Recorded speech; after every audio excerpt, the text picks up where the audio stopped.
Hello everyone. Last class में जो thermal expansion हम डिस्कस कर रहे थे उसी से आगे कंटिन्यू करते हैं। तो ये आपके सामने एक क्वेश्चन है। सपोज दैट इस तरह से ये हमारे पास एक रॉड है, फ्रीली प्लेस्ड है। ये इस रॉड का मास m, लेंथ l एंड एक और रॉड इसी के साथ हमने ऐसे वेल्ड करके, मोटी रॉड है ये, इस तरह से लेंथ इसकी भी l है बट इसका मास है 2m। सो ये दो रॉड्स है हमारे सामने, मास m और मास 2m की, और ये जंक्शन को हमने वेल्ड कर रखा है। पूरा सिस्टम फ्रीली प्लेस्ड है स्मूथ सरफेस पर। क्वेश्चन इज, जब हमने इसका temperature by delta theta rise कर दिया देन इस जंक्शन का डिस्प्लेसमेंट कितना होगा। और इन दोनों रॉड्स का जो कोएफिशिएंट ऑफ लीनियर एक्सपेंशन है वो सेम है, दैट इज अल्फा। ओके, सोचो आप इस क्वेश्चन को, दोनों रॉड्स को जोड़ के हमने ऐसे, जिस तरह से मैंने ये दोनों पेन को ऐसे सपोज वेल्डिंग कर दी एंड रख दिया टेबल पे। नाउ व्हेन वी हीट, दोनों रॉड्स एक्सपैंड करेंगी और इनफैक्ट अपनी नेचुरल लेंथ के बराबर ही एक्सपैंड कर जाएंगी दोनों, क्योंकि कोई एक्सटर्नल फोर्स नहीं है। So find the displacement of this junction. ठीक है, तो देखना, वीडियो पॉज करके आप सोचना आप कैसे सॉल्व करोगे एंड देन यू सी। अब इस केस में होगा क्या, क्योंकि हम इस सिस्टम पर कोई एक्सटर्नल फोर्स नहीं लगा रहे, तो इसलिए इन दोनों रॉड्स का जो कंबाइंड COM है पहले उसको ढूंढ लेते हैं। वो COM अपनी जगह पर ही रहेगा when this system is heated as there is no external force. तो इस केस में पहले सेंटर ऑफ मास, इसी को मैं रेफरेंस ले लेता हूं। Let us say this is x equal to 0, तो इसी को रेफरेंस लेते हुए सेंटर ऑफ मास की अगर हम पोजीशन ढूंढें, इसको थोड़ा मैं साइड में लिख लेता हूं।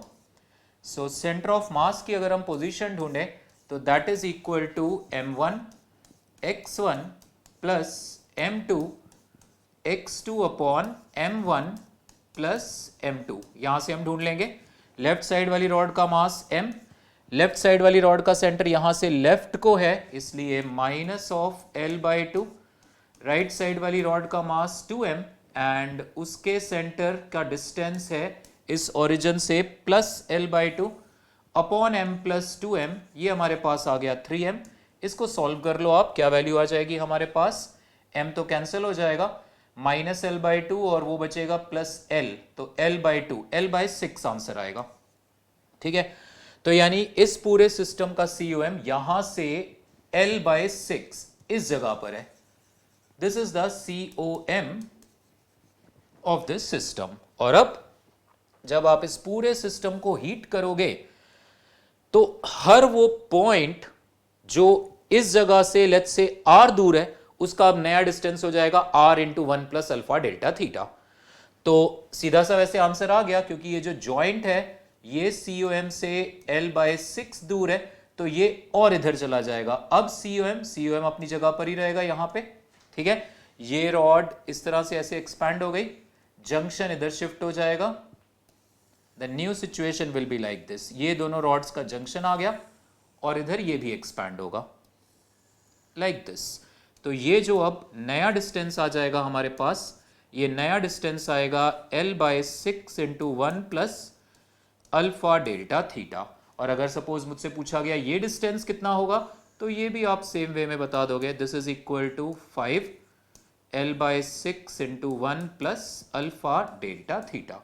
पहले इस एंड का डिस्टेंस यहां से 5 l/6 था, तो किसी भी पॉइंट का आपको डिस्टेंस चाहिए आप इस मेथड को यूज करके आंसर दे सकते हो। ओके, इसके बाद अगला क्वेश्चन भी इसी कंसेप्ट पे बेस्ड है। अब आप सोचना इस क्वेश्चन को, ये हमारे सामने हाफ डिस्क है, टेबल पर रखी हुई है। This half disc, it is placed on table. इसको ओरिजिन ले लो आप।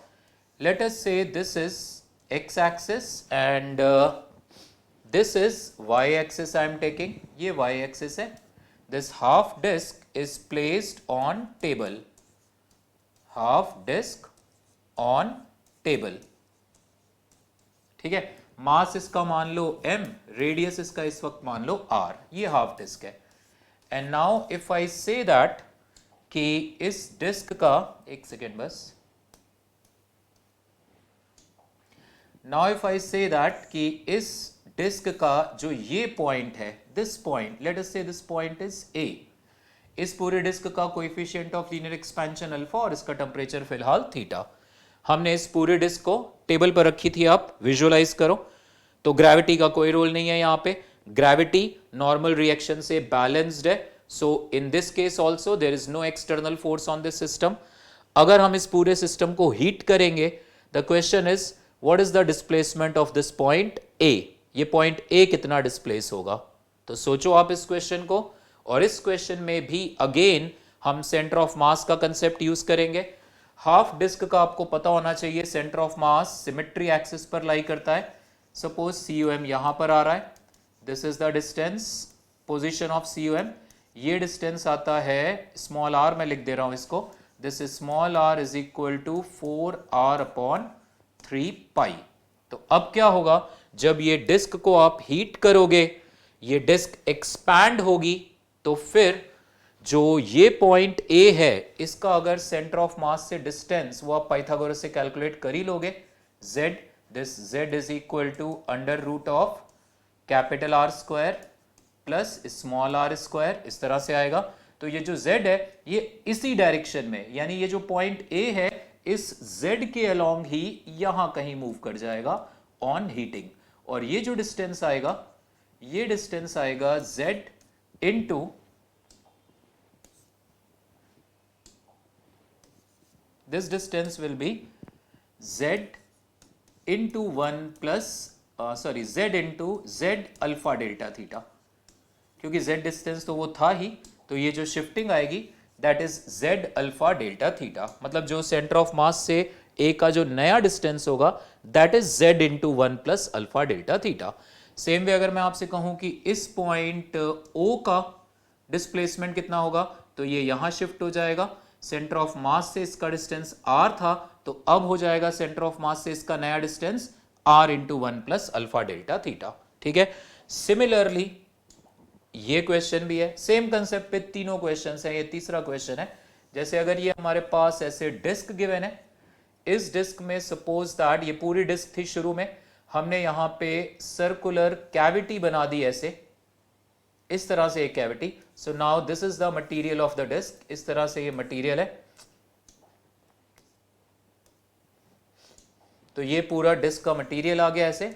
ओके, नाउ ये पॉइंट लिया हमने जो डिस्क का ओरिजिनल सेंटर था O, ये पॉइंट हमने कंसीडर किया A, ये पॉइंट हमने कंसीडर किया B। ठीक है, there is a disc, again this disc is placed on table. हमने इस पूरे सिस्टम को हीट किया and simply if I ask कि ये पॉइंट O, A और B किधर शिफ्ट होंगे, O किधर शिफ्ट होगा, A किधर शिफ्ट होगा, B किधर शिफ्ट होगा ऑन हीटिंग। सोचो आप and then you see the solution.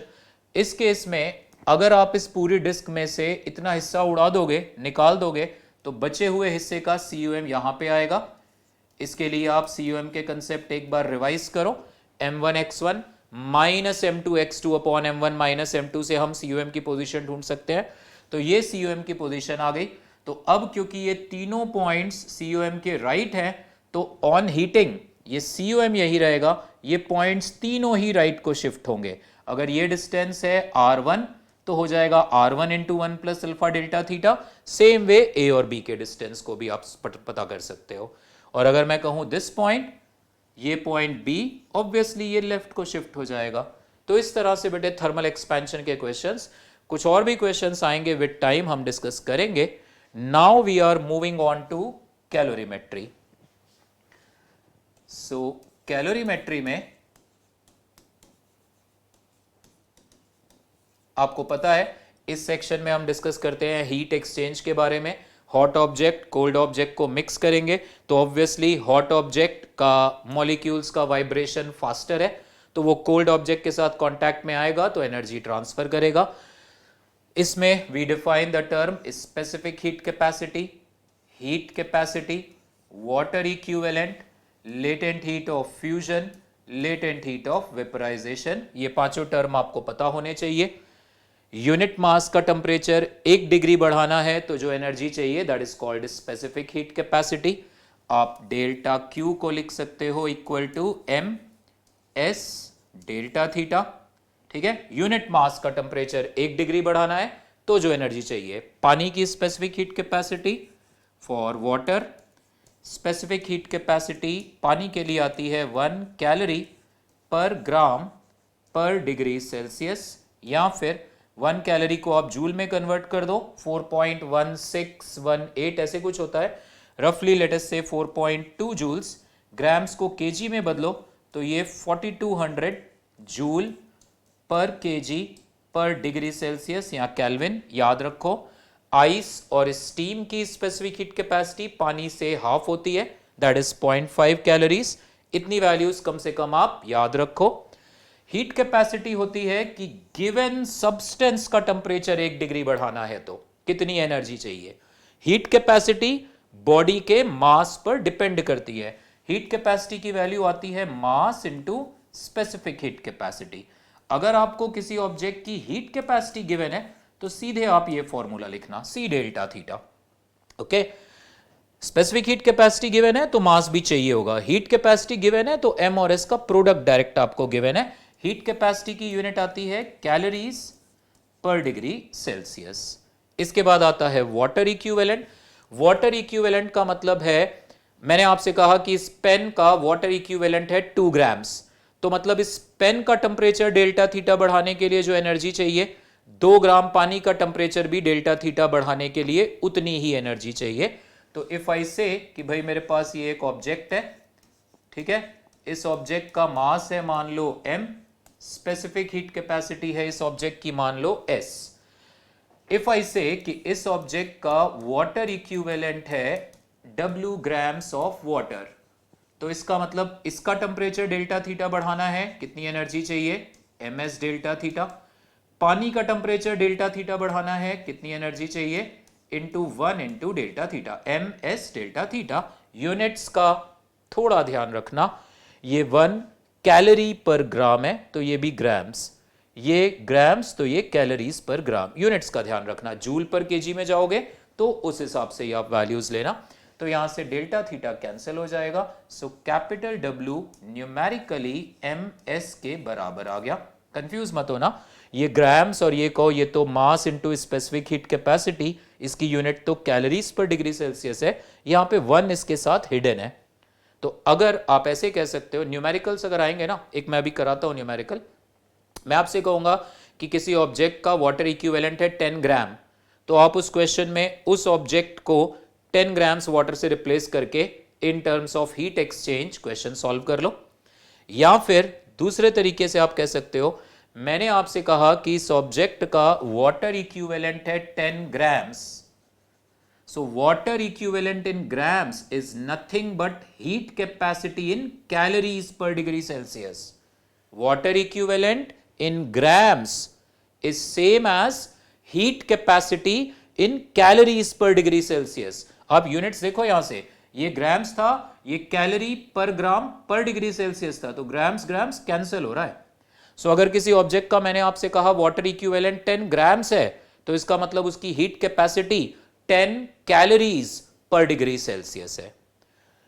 Latent heats के बारे में आपको पता ही है कि अगर आपने फ्यूजन की बात करें, कोई सॉलिड ऑब्जेक्ट है, आइस है मान लो, हीट करना शुरू किया, करते गए मेल्टिंग पॉइंट पे आके, सॉलिड ऑब्जेक्ट मेल्टिंग पॉइंट पे आके यूनिट मास को मेल्ट करने के लिए जो एनर्जी चाहिए, that is latent heat of fusion.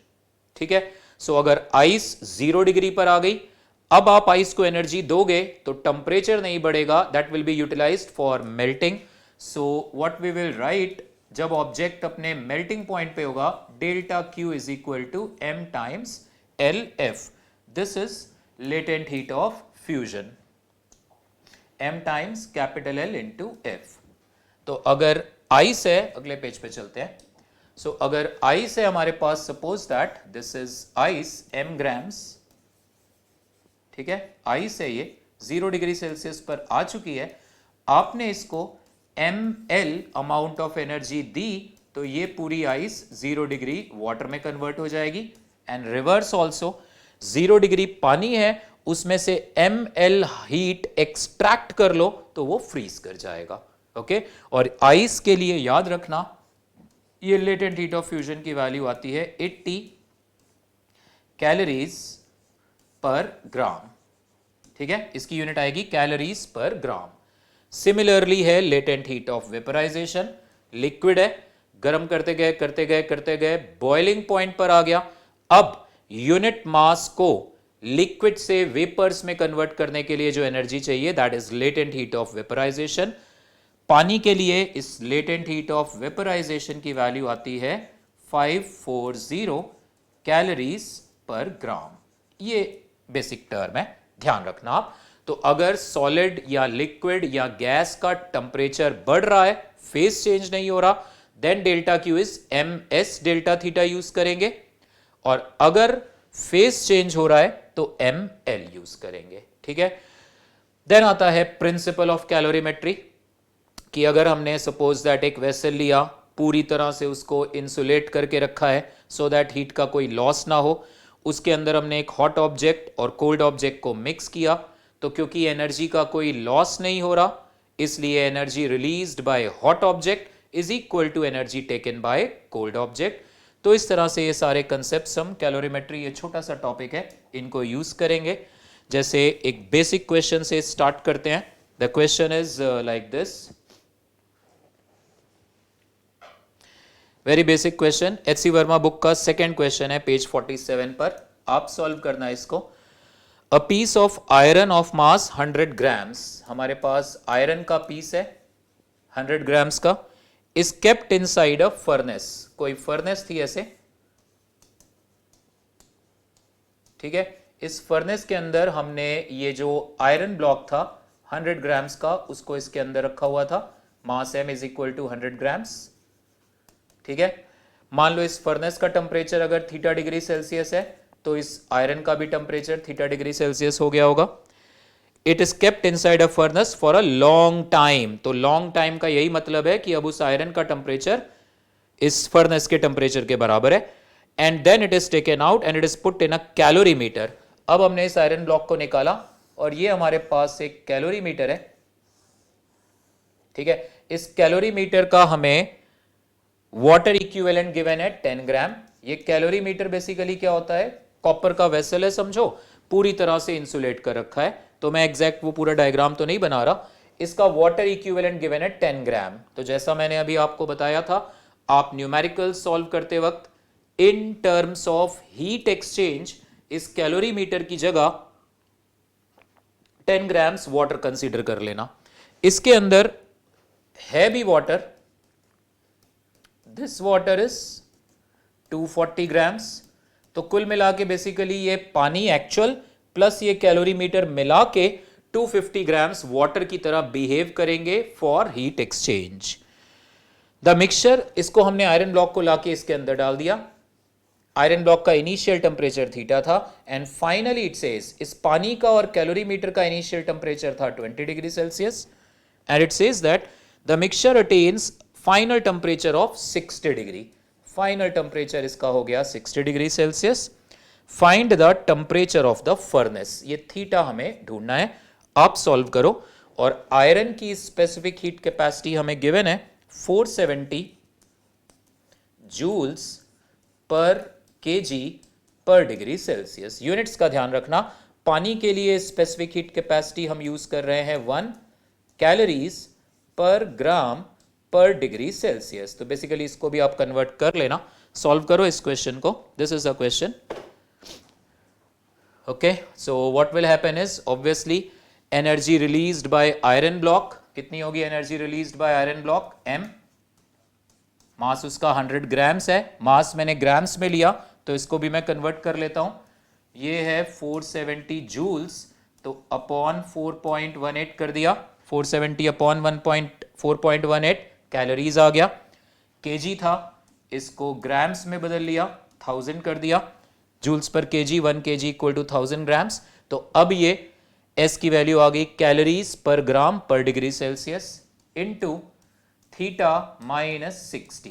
This is the amount of energy released by iron, M S delta theta. This is equal to the energy taken by this calorimeter plus actual water. तो ये total mass है 250 grams, इसकी specific heat capacity है 1 और इसका temperature था 20, बाद में जाके हो गया 60, तो the energy taken by it is 60 minus 20, ये temperature M S delta theta. इसे सॉल्व कर लो, थीटा की वैल्यू अप्रोक्सीमेटली 950 डिग्री सेल्सियस के आसपास आ जाती है। ठीक है, तो ये तो था एक बेसिक सा क्वेश्चन, और जेई मेन लेवल पे आपको ऐसे बेसिक क्वेश्चंस भी कई मिलते हैं। 25 क्वेश्चंस हैं, तो 5-7 ऐसे बेसिक क्वेश्चंस भी होंगे जिनको आपने फटाफट सॉल्व करके एडवांटेज लेना है इस बचे हुए टाइम का अच्छे क्वेश्चंस पे दिमाग लगाने के लिए। अब आगे चलते हैं। इंटरेस्टिंग क्वेश्चंस इसमें तब आते हैं when it is face change. Ice और वाटर को मिला दिया, स्टीम को ले आए, तब इंटरेस्टिंग क्वेश्चंस बनते हैं। तो ऐसे 2-3 क्वेश्चंस डिस्कस करते हैं हम। कैसे सॉल्व करते हैं मैं डायरेक्ट आपको बताता हूं, क्योंकि क्या होता है जब आपने क्वेश्चंस में प्रॉब्लम कहां आती है कि अगर सपोज दैट ये पूरा कैलोरीमीटर था ऐसे बंद सा, सो दैट हीट कहीं बाहर लॉस ना हो। ये आइस ब्लॉक है, ये वाटर है। ठीक है, इस तरह के क्वेश्चंस आएंगे हमारे सामने, आइस ब्लॉक और थोड़ा ये वाटर इस तरह से होगा। अब इसमें हमें ये नहीं पता चलता कि आइस ने पूरा मेल्ट होना है कि नहीं होना। पानी के पास क्या इतनी सफिशिएंट एनर्जी थी कि वो पूरी आइस को मेल्ट करा सके? आप मान के चलते हो पूरी आइस मेल्ट हो गई, बट बाद में पता लगता है कि नहीं यार, आइस तो पूरी मेल्ट ही नहीं हुई थी। आपको क्वेश्चन फिर से थोड़ा सोचना पड़ता है। या बहुत ज्यादा प्रैक्टिस है आपकी, तो फिर आप डायरेक्ट आइडिया लगा लेते हो कि आइस को मेल्ट होने के लिए क्या एनर्जी चाहिए, पानी कितनी एनर्जी दे सकता है। उससे आपको आइडिया लग जाएगा कि आइस ने मेल्ट होना है या नहीं। वैसे भी सोच सकते हो, बट एक बड़ा सीधा सा तरीका है, उस हिसाब से हम चलते हैं। तो जब भी आइस और वाटर मिक्स हो रहा होगा ना, सपोज दैट मैं न्यूमेरिक वैल्यूज कोई ले लेता हूं, देन वी विल डिस्कस। जैसे आइस है 40 ग्राम्स, इस आइस का मास है 40 ग्राम्स और इसका टेम्परेचर इनिशियल था -20 डिग्री सेल्सियस, और ये जो पानी है it was 60 grams at 50 degree Celsius. ये था क्वेश्चन। इनफैक्ट मैं चाहूंगा कि आप पहले इसको सोचो। इन दोनों को हमने मिक्स कर दिया, और आप बताओ कि फाइनली इस सिस्टम का टेम्परेचर क्या होगा। सोचो आप, पूरी आइस मेल्ट होगी या नहीं, देखो। ओके, तो मैं सीधे आपको बता रहा हूं कि एग्जाम टाइम में, क्योंकि अब रिवीजन चल रहा है, तो डायरेक्टली +1 में जब हम डिटेल में पढ़ते हैं तो ऑब्वियसली हम थॉरो डिस्कस करते हैं कि कितनी एनर्जी आइस को चाहिए पूरी तरह से मेल्ट होने के लिए, वगैरह वगैरह। डायरेक्ट हम इसको 2 स्टेजेस में सॉल्व करेंगे। पहले हम एक काम करते हैं, इस पूरे सिस्टम को हम 0 डिग्री पानी बना देते हैं। बनेगा या नहीं बनेगा मुझे भी नहीं पता, बना देते हैं। 60 ग्राम्स ये था, 40 ग्राम्स ये, तो ये पूरा 100 ग्राम्स आप वाटर कर दो एट 0 डिग्री सेल्सियस। चेक करो, अगर इस पूरे सिस्टम को मुझे 100 ग्राम्स वाटर बनाना है 0 डिग्री के लिए, आइस को एनर्जी चाहिए। आइस पहले -20 से 0 तक आना है, फिर मेल्ट होना है। पानी एनर्जी रिलीज करेगा, तो एनर्जी नीडेड, मैं एनर्जी नहीं लिख रहा हूं, आप लिख लेना। एनर्जी नीडेड आएगी आइस के लिए एम एस, आइस की स्पेसिफिक हीट कैपेसिटी कैलोरीज पर ग्राम पर डिग्री सेल्सियस में हाफ होती है। एम एस डेल्टा थीटा, -20 से 0 लेके जाना है तो delta theta is 20, plus ice को मेल्ट कराना है तो दैट इज 40 इंटू आइस की लेटेंट हीट कैलोरीज पर ग्राम में 80। ये वैल्यू हमारे पास आ जाएगी 400 प्लस ये वैल्यू आएगी 3200, so this is equal to 3600 calories. यानी अगर आइस को पूरी तरह से मेल्ट होके पानी बनना है, इतनी एनर्जी चाहिए। अब चेक करो कि गर्म वाला ऑब्जेक्ट एनर्जी दे कितना सकता है, so that we will say energy available. Energy available कितनी है? ये पानी 60 ग्राम्स है, 50 डिग्री से 0 डिग्री तक आते आते एनर्जी देगा M S delta theta 50 minus 0, ये आएगा 3000 कैलोरीज। ऐसे सॉल्व करो, ठीक है। नीडेड एनर्जी है 3600, अवेलेबल है 3000। इसका मतलब 600 कैलोरीज एनर्जी की शॉर्टेज आ गई। तो ऐसे चेक करो कि एनर्जी की शॉर्टेज है या एनर्जी एक्सेस है। शॉर्टेज है, इससे एनर्जी वापस ले लो। 0 डिग्री पानी में से एनर्जी एक्सट्रैक्ट करोगे, थोड़ा सा पानी फ्रीज होगा। एनर्जी एक्सेस आती, दे देते हम इसको एनर्जी। 0 डिग्री पानी है, एनर्जी देते, थोड़ा सा गर्म हो जाता। ms डेल्टा थीटा से सॉल्व करते, तो वो ध्यान रखना। इसमें से 600 कैलोरीज एनर्जी एक्सट्रैक्ट करेंगे, तो 600 इक्वल टू ml करना। ये बात प्लीज ध्यान रखना, एग्जाम में आप इतने नर्वस हो जाते हो कि आप 600 को लिख दोगे ms डेल्टा थीटा। ओके, बहुत ऐसी बेसिक मिस्टेक करते हो। अब बड़े आराम से सोचो, 0 डिग्री पानी है, एनर्जी एक्सट्रैक्ट करेंगे तो थोड़ा सा पानी फ्रीज होगा, सो ml यूज होगा। एक्सेस एनर्जी होती, देते, थोड़ा पानी गर्म हो जाता। सो इस केस में ये आ गया 600, m हमें ढूंढना था, m इंटू 80। सो m की वैल्यू यहां से आ जाएगी 7.5 ग्राम्स।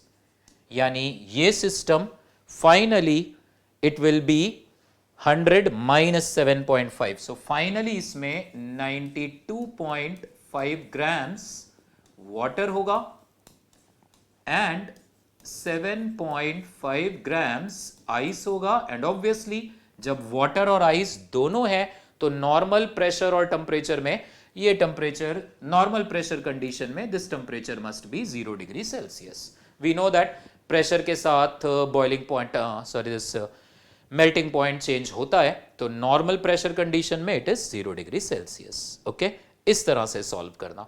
आइस, वाटर है, पूरे सिस्टम को 0 पे ले आओ एंड चेक एनर्जी शॉर्टेज पड़ गई या एक्सेस। ओके, स्टीम अगर आ गई, सपोज दैट स्टीम आ रही है, तो क्योंकि स्टीम की लेटेंट हीट काफी ज्यादा है 540, तो उस केस में भी ऐसे कर लोगे क्वेश्चन, बट इट्स कन्वीनियंट, आसान होगा। आप पूरे सिस्टम को 100 डिग्री वाटर पे ले आना और फिर ऐसे ही चेक करना। अगला एग्जांपल आप सॉल्व करो। The question is like this कि हमारे पास एक कैलोरीमीटर है, इस कैलोरीमीटर के अंदर हमारे पास एक आइस ब्लॉक है एंड अंदर स्टीम है। हमारे पास आइस और स्टीम को हमने कैलोरीमीटर के अंदर डाल के छोड़ दिया। This is steam. ठीक है, डेटा मैं आपको बता देता हूं।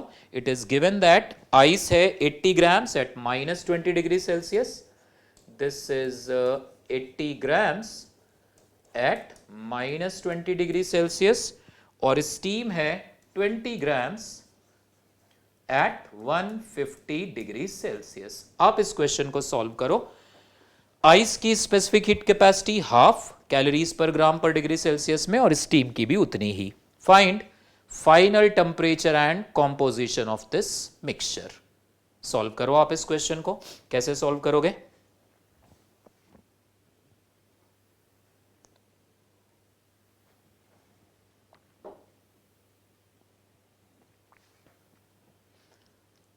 ओके, तो मैं सॉल्व करता हूं। व्हाट वी विल डू, हम इस पूरे सिस्टम को 100 डिग्री वाटर बना देते हैं। पूरे सिस्टम को, स्टीम भी कंडेंस हो गई, आइस भी पूरा मेल्ट होके पानी बन के गर्म हो गया। 20 ग्राम्स ये था, 80 ग्राम्स ये था। मान लो ये पूरा 100 ग्राम्स वाटर है and it is at 100 degree Celsius.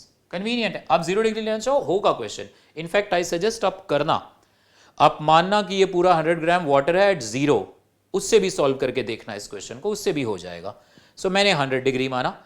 Check करते हैं कितनी एनर्जी की रिक्वायरमेंट है। रिक्वायरमेंट होगी ठंडे ऑब्जेक्ट को, आइस को, पहले इसको -20 से 0 आना है। सो एम एस डेल्टा थीटा आ गया। अब इसे मेल्ट होना है तो दैट इज 80 इंटू 80। अब इसका टेम्परेचर, अब ये पानी बन गया है, यहां पे मिस्टेक करते हो जल्दीबाजी में, हाफ, फिर से हाफ लिख दोगे ms डेल्टा थीटा में। पानी बन गया है ये, स्पेसिफिक हीट कैपेसिटी अब 1 लेना। सो एम एस डेल्टा थीटा 0 से 100 तक लेके जाना है, ये वैल्यू आई।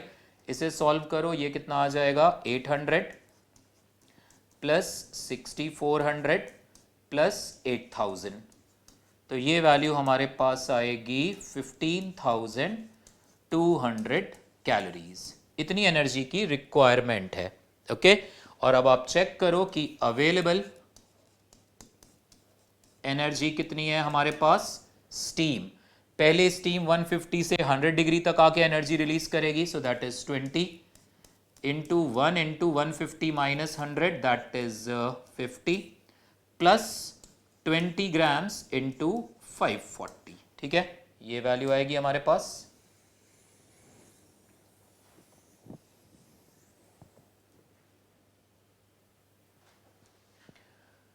ओके, सो ये वैल्यू आ रही है हमारे पास कितनी, दिस इज 50 इंटू 20, ये आ गया 1000। 20 ग्राम साइज थी ना, 20 ग्राम से स्टीम थी, सो 20 and sorry this is half, मैंने भी गलती कर दी, देखो 20 इंटू हाफ था ये specific heat capacity of steam, तो ये आएगा 500 प्लस 540 इंटू 20, दैट इज 10,800। तो ये वैल्यू आ रही है हमारे पास 11,300 कैलोरीज। शॉर्टेज पड़ गई एनर्जी की, रिक्वायर्ड एनर्जी थी 15,200, अवेलेबल है सिर्फ 11,300, शॉर्टेज पड़ गई एनर्जी की।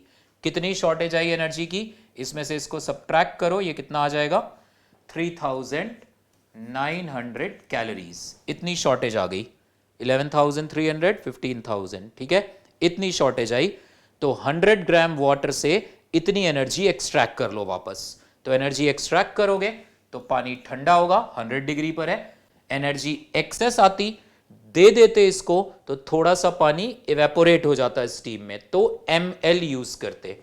अभी इसके लिए हम यूज करेंगे ms डेल्टा थीटा, तो ये वैल्यू हमारे पास आएगी 3900, और टोटल मास यूज करना दैट इज 100, पानी है ये, और टेम्परेचर 100 से गिर के थीटा हो गया, तो ये 2 जीरो कैंसिल, 100 माइनस थीटा, तो थीटा की वैल्यू आ गई 61। ये फाइनल आंसर आया। यानी इस सिस्टम को आप ऐसे छोड़ दोगे तो ultimately it will B entire water at 61 degree Celsius. आप वैसे भी आई सजेस्ट सॉल्व करके देखना इसको, 100 ग्राम वाटर एट 0 डिग्री बना के, needed energy, available energy, excess आएगी एनर्जी, वो एनर्जी दे देना इसको, 61 आंसर बनेगा।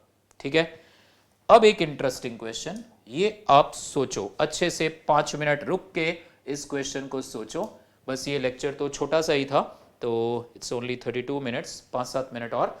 सो आप इस क्वेश्चन को ढंग से सोचो, फिर मैं डिस्कस करूंगा।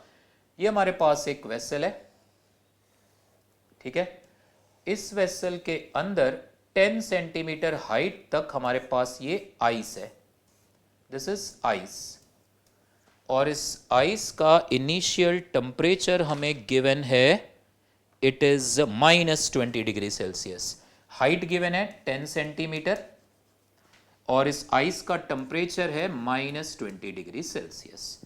एक ऐसा ही हमारे पास एक और आइडेंटिकल वेसल है, इस वेसल में हमारे पास सेम वॉल्यूम का पानी है, वॉल्यूम सेम, ध्यान से सुनना मेरी बात। This height is also 10 centimetre, this is water, and this temperature is theta degree Celsius. इस तरीके से अब हमने क्या किया, इस पानी को इसमें पलट दिया, तो शुरू में ये हाइट 10, वो हाइट 10, टोटल हाइट हो जाएगी 20। Now it says that कि finally when this water is poured over this ice, finally at equilibrium, लिख लेना, finally at equilibrium the total height is 19.5 centimeters. Then find the value of theta. ये question है। Finally at equilibrium the total height is 19.5. दोनों vessels का base area बराबर था, ये पूरा पानी हमने इधर पलट दिया, हाइट 20 हो गई, बट फाइनली इक्विलिब्रियम में ये रह गई 19.5. So what is the initial temperature of this hot water? सोचो आप इस क्वेश्चन को कैसे सॉल्व करोगे।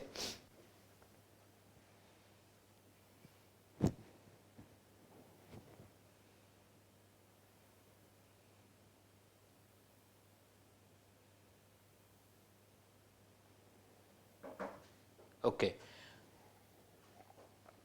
डिस्कस करते हैं इस क्वेश्चन को। तो जब हमने ये पानी पूरा इधर ले आए, तो इसी डायग्राम में, या फिर चलो अगले पेज पे आओ जरा, आप ये समझो, ये हमारे पास इस तरह से अगर इस वेसल में ये आइस है हमारे पास, ठीक है, दिस हाइट वॉज 10 सेंटीमीटर। अगर ये पूरी आइस मेल्ट कर जाएगी तो आइस की डेंसिटी होती है 0.9 ग्राम्स पर सेंटीमीटर क्यूब, पानी की होती है 1। तो जब ये आइस पूरी तरह से मेल्ट करके पानी बनेगा तो वॉल्यूम घटेगा। चेक करते हैं, अगर ये पूरी आइस मेल्ट करके पानी बन गया तो अल्टीमेटली जो पानी बनेगा when this whole ice melts, ये पूरी आइस को हमने हीट किया तो ये पूरी आइस मेल्ट करके पानी बन गया। पानी का जो लेवल आएगा ना बेटे वो 9 सेंटीमीटर आएगा। कैसे?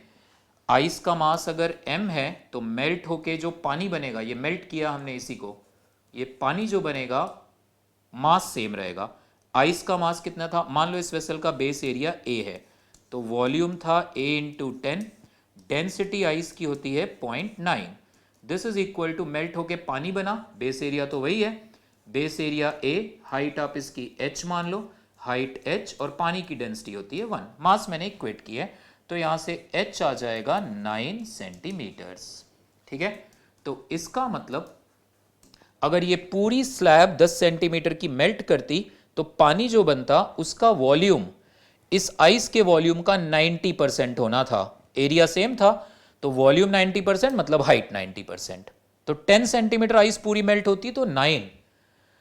अब देखो पिछले क्वेश्चन में हमसे कह रहा है कि हाइट 0.5 कम हुई है, इसका मतलब 5 सेंटीमीटर आइस मेल्ट हुई होगी, सिर्फ 5 सेंटीमीटर। 10 सेंटीमीटर आइस मेल्ट हुई तो 9 सेंटीमीटर पानी बना, यानी लेवल 1 सेंटीमीटर गिरा।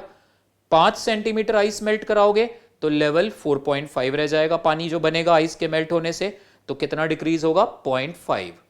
तो ये जो क्वेश्चन में डेटा गिवन था ना कि टोटल हाइट बिकम्स 19.5, उससे हमें ये आइडिया लग गया कि हाफ आइस मेल्ट हुई है। तो जब इस पानी को उठा के आप इसमें डाल दोगे तो फाइनली, मैं इधर डायग्राम बना रहा हूं, जब इस पानी को हमने इधर ले आए तो finally what will happen is, हमारे पास ये जो सिस्टम है 10 सेंटीमीटर पानी तो पहले ही था, 5 सेंटीमीटर आइस बचेगी और जो पानी की हाइट होगी दैट विल बी 14.5 सेंटीमीटर। इस तरह से ये हाइट होगी 14.5 और आइस ब्लॉक होगा ऐसे, उसकी हाइट होगी 5। ऑल्दो वैसे तो बेटा ये आइस जो है पानी में तैरेगी तो वो मैंने दिखाया नहीं, ऑब्वियसली आइस ने पानी में तैरना है, हमें उससे खैर मतलब नहीं है, हम तो बस पानी के कॉलम की हाइट और आइस के कॉलम की हाइट दिखाना चाहते थे। तो this is 14.5 and this is 5 and entire system is at 0 degree Celsius. Okay, ice का ये मास है मान लो mi, पानी का ये मास है मान लो mw। तो अब आइस ने कितनी एनर्जी ली? पहले पूरी आइस -20 से 0 पे आएगी, so mass of ice into specific heat capacity of ice into -20 से 0 यानी 20। फिर आधी आइस, सिर्फ इसकी आधी आइस 5 सेंटीमीटर कॉलम मेल्ट होगा, so mass of ice by 2 into L, this is equal to, और ये सारी एनर्जी देगा कौन? पानी। So this is equal to mass of water, specific heat capacity of water into theta -0। यहां से answer आएगा। आइस का मास आप ले low volume into density, base area A ले लो, हाइट 10, ये वॉल्यूम आ गया, 0.9 इसकी डेंसिटी आ गई, स्पेसिफिक हीट कैपेसिटी हाफ है, ये वैल्यू 20 आ गई, प्लस सेम मास यहां सब्सटीट्यूट करो, a इंटू 10 इंटू 0.9/2 इंटू 80, ये आई वैल्यू। पानी का मास कितना है? एरिया इंटू 10 और पानी की डेंसिटी है 1, स्पेसिफिक हीट कैपेसिटी भी 1 इंटू थीटा -0, ये आएंगी वैल्यूज।